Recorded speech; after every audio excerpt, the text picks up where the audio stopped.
اس کی ویٹیج کو بھی مبینہ طور پر بدلا گیا تاکہ ایڈیکویٹی مقابلے میں آ سکے۔ خاص طور پر جو ایس ایس سی اور این ٹی اے کے نومبر 2023 کے ٹینڈرز تھے ان میں یہ تبدیلیاں بہت واضح ہیں، اور یہ سب اس طرح ہوا کہ ٹی سی ایس جیسی بظاہر زیادہ مضبوط کمپنی جس کا ٹیکنیکل سکور 94.22 بتایا گیا، اس کے مقابلے میں کم سکور والی ایڈیکویٹی جس کا سکور 87.88 تھا، اسے فائدہ پہنچ گیا۔ یہ تو لگتا ہے جیسے پورا کھیل ہی انجینئر تھا۔ دیکھیں، یہ جو پیٹرن آپ بتا رہے ہیں نا، ٹینڈر کے قواعد میں بار بار تبدیلی اور ان تبدیلیوں کا ایکویٹی کے حق میں جانا، یہ واقعی سنگین سوالات اٹھاتا ہے۔ اس کی تو مکمل اور شفاف تحقیقات ہونی چاہیے، بالکل۔ خاص طور پر وہ جو کیو سی بی ایس ماڈل والی بات ہے، یعنی کوالٹی اور قیمت کی بنیاد پر انتخاب، اس میں تبدیلی کا ذکر اہم ہے۔ اگر واقعی ٹیکنیکل قابلیت کے وزن کو 70 سے کم کر کے 65% کیا گیا اور مالی بولی کے وزن کو 30 سے بڑھا کر 35% کیا گیا، تو ظاہر ہے اس کا مطلب تو یہی ہے کہ کم ٹیکنیکل سکور والی کمپنی بھی اگر بہت کم بولی دے دے تو کیکا لے سکتی ہے۔ بالکل، یہ فیصلہ بذات خود وضاحت مانگتا ہے۔ لیکن کیا ہم یہ فرض کر سکتے ہیں کہ ہر ٹینڈر کی منسوخی یا ہر تبدیلی کا واحد مقصد صرف ایکویٹی کو نوازنا تھا؟ کیا اس میں بیوروکریسی کی اپنی سستی یا دوسری کمپنیوں کے قانونی اعتراضات یا پالیسی میں کوئی حقیقی اگرچہ ناقصی صحیح تبدیلی کا کوئی امکان نہیں؟ جب تک تحقیقات میں بدنیتی کے ناقابل تردید ثبوت سامنے نہ آئیں، ہمیں دوسرے امکانات کو بھی ذہن میں رکھنا چاہیے۔ اچھا، چلیں متبادل امکانات۔ ذرا ایڈیکویٹی کی مالی کارکردگی بھی دیکھ لیں۔ ویڈیو کہتی ہے کہ کمپنی کا ریونیو کووڈ والے سال میں 7 کروڑ تھا، جو 2023 تک 130 کروڑ سے زیادہ ہو گیا، اور یہ اضافہ خاص طور پر سرکاری ٹھیکے ملنے کے بعد ہوا۔ کیا یہ نارمل بزنس گروتھ ہے یا جسے کہتے ہیں کرونی گروتھ، یعنی سیاسی سرپرستی میں ترقی؟ جب ایک کمپنی ٹینڈر رولز میں تبدیلی کے بعد بڑے سرکاری کانٹریکٹ لے اور پھر اس کی آمدنیوں آسمان سے باتیں کرے تو سوال تو اٹھے گا نا؟ نہیں، مالی نمو کا یہ گراف تو واقعی چونکانے والا ہے، اور اس کی تو مکمل جانچ ہونی چاہیے۔ کرونی گروتھ کا الزام بہت سنگین ہے، اور اسے ثابت کرنے کے لیے ٹھوس شواہد چاہیے ہوں گے، جیسے ٹھیکے دینے کے عمل میں کوئی براہ راست گڑبڑ کا ثبوت یا کمپنی کے اکاؤنٹس میں کوئی بے قاعدگی۔ کیا کمپنی اس ترقی کی کوئی قابل قبول کاروباری وجہ بتا سکتی ہے، جیسے مارکیٹ میں پھیلاؤ یا کوئی نئی سروس؟ ظاہر ہے یہ تحقیقات کا ایک اہم حصہ ہونا چاہیے کہ یہ ترقی ہوئی کیسے۔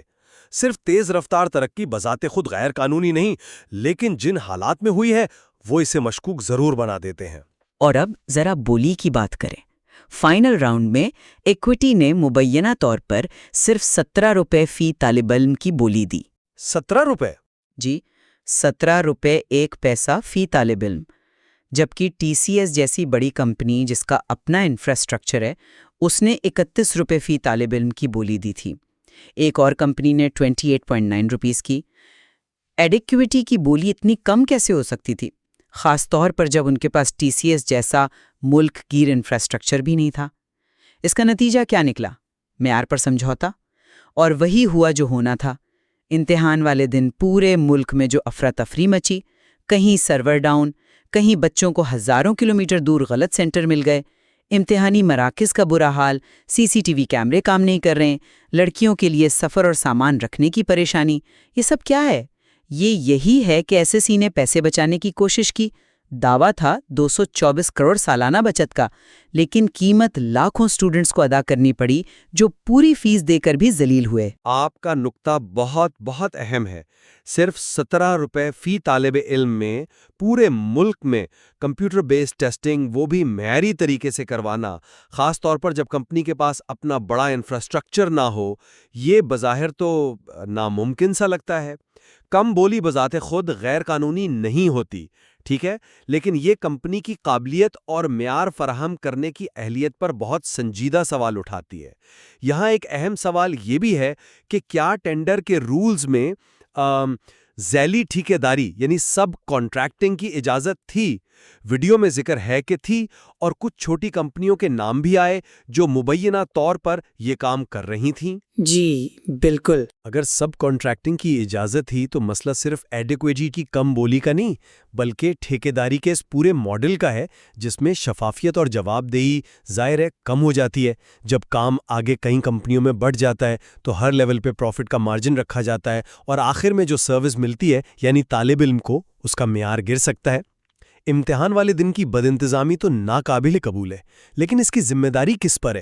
کیا یہ صرف ایڈیکویٹی کی نااہلی تھی یا ایس ایس سی کی نگرانی میں ناکامی تھی یا پھر یہ سب کانٹریکٹنگ کے نظام کی ہی ایک آپ کہیں پیدائشی کمزوری ہے؟ اور نگرانی میں ناکامی کی ایک بنیادی وجہ شاید یہ بھی ہے کہ ایس ایس سی جو ہے وہ بھارت کے پبلک سروس کمیشن یعنی یو پی ایس سی کی طرح کوئی آئینی ادارہ مطلب کانسٹیٹیوشنل باڈی نہیں ہے۔ آئینی ادارہ ہونے کا مطلب ہوتا ہے کہ اسے آئین کے تحت خاص اختیارات اور تحفظ ملتا ہے جو اسے سیاسی مداخلت سے کچھ حد تک بچاتا ہے۔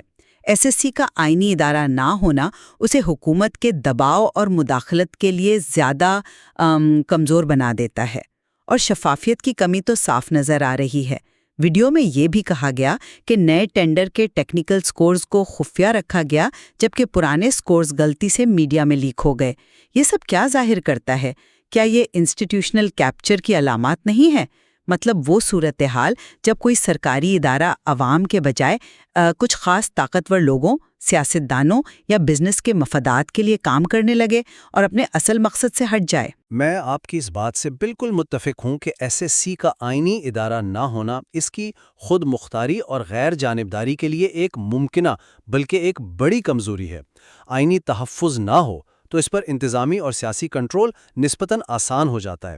شفافیت کی کمی خاص طور پر ٹینڈر جیسے اہم معاملے میں یہ تو انتہائی قابل مذمت ہے اور یہ شکوک و شبہات کو اور بڑھا دیتی ہے۔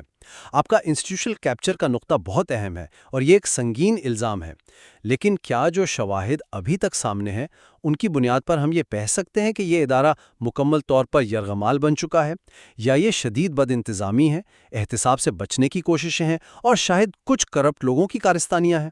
مکمل کیپچر ثابت کرنے کے لیے شاید مزید گہرے اور براہ راست ثبوت چاہیے ہوں گے، جیسے فیصلہ سازی کے عمل میں منظم مداخلت کے ناقابل تردید ثبوت یا اعلیٰ سطح پر گڑھ جوڑ کے عدالتی ثبوت۔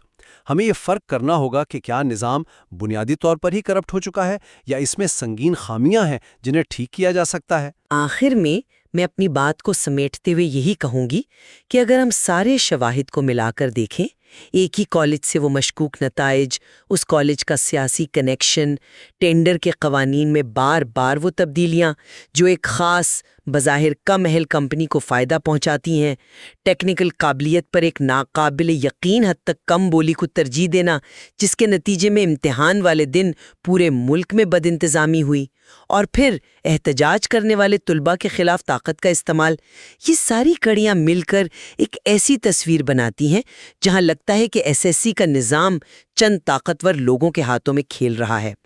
یہ لاکھوں غریب اور مڈل کلاس نوجوانوں کے مستقبل کا سوال ہے جن کے لیے سرکاری نوکری اکثر آپ جانتی ہیں معاشی ترقی کا واحد راستہ ہوتی ہے۔